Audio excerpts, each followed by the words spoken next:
जय जय श्री सीताराम जी भगवान। भक्तजनों, आज मैं पुनर्जन्म की एक सच्ची घटना को कहानी के माध्यम से बताने जा रहा हूँ, जिसको सुनने के बाद आपको सनातन धर्म पर गर्व होगा, क्योंकि मरने के बाद सभी धर्म के लोग यमलोक ही जाते हैं तथा उनके अच्छे और बुरे कर्मों का फैसला यमराज ही करते हैं और कर्मानुसार ही उसे स्वर्ग अथवा नरक देते हैं। यही बात हमारे वेद पुराण, भगवद गीता, भागवत पुराण आदि ग्रंथ अनंत समय से कहते आ रहे हैं। तो आइए देखते हैं भक्तजनों इस कहानी को।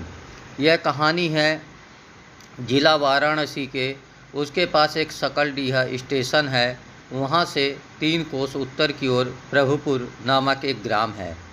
उसी ग्राम में भांगरी नामक एक मुसलमान स्त्री थी, जो कांच की चूड़ियाँ बेचने वाले मुसलमान मनिहार की पत्नी थी। एक बार उस भांगरी के पड़ोस की एक स्त्री सांघातिक रोग से पीड़ित थी, जो कि शायद एक रक्त अल्पता की बीमारी होती है। भांगरी उसकी बीमारी का समाचार सुनकर उस स्त्री को देखने गई। उसे देखने के पश्चात ज्यों ही लौटकर वह अपने घर आई तो अचानक ही उसकी मृत्यु हो गई। अपने घर से उस बीमार स्त्री के पास जाने से पहले वह बिल्कुल ही स्वस्थ थी। उसे किसी ही प्रकार का कोई रोग नहीं था। भांगरी मुसलमान थी। उसे मुसलमानी प्रथा के अनुसार दफनाने की क्रिया करनी प्रारंभ कर दी गई।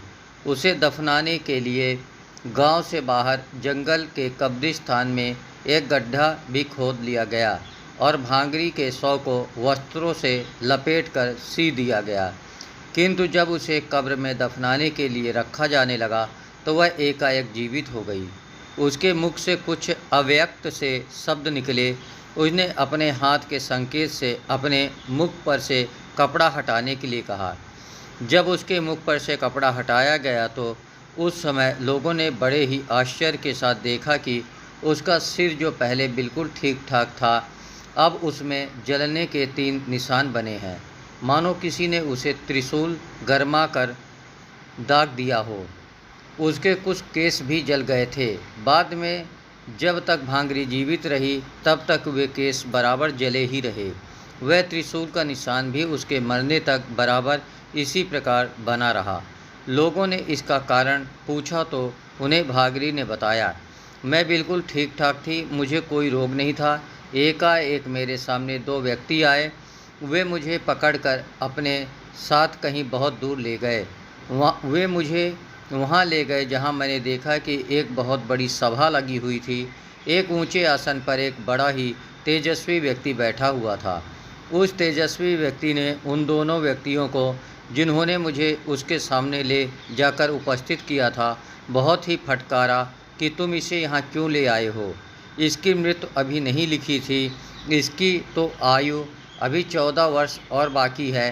तुम्हें तो हमने इसके पड़ोस की जो स्त्री बीमार है उसी लाने के लिए भेजा था। यह स्त्री बड़ी पापात्मा है। जब यह अपनी आंखों से अपनी दोनों लड़कियों के मरने का दुख देख लेगी तब मरेगी। तुम लोगों ने इसे व्यर्थ कष्ट दिया है, इसलिए इसके हित की दृष्टि से त्रिशूल से इसके सिर को दाग दो, ताकि इसे अब जीने के बाद यहाँ पर आने की बात याद रहे, यह पापों से बचे। उन्होंने मुझे झट से त्रिशूल से दाग दिया, इसी कारण ये मेरे सिर के केस जल गए हैं और मेरे सिर पर उनका लगाया त्रिशूल का निशान बना हुआ है। भांगरी की बताई हुई चारों ही बातें सत्य सिद्ध हुई। सिर में यमदूतों द्वारा लगाया चिन्ह जीवन भर बना रहा। जिस समय भांगरी जीवित हुई थी उसी समय उसके पड़ोस की बीमार स्त्री का देहावसान हो गया। 14 वर्ष के भीतर ही सचमुच भांगरी के सामने उसकी दोनों लड़कियां मरी। उनके मरने का घोर दुख उसे अपनी आँखों से देखने को मिला और 14 वर्ष पूरे कर वह 15वें वर्ष में मर गई। जय जय श्री सीताराम जी भगवान की जय हो।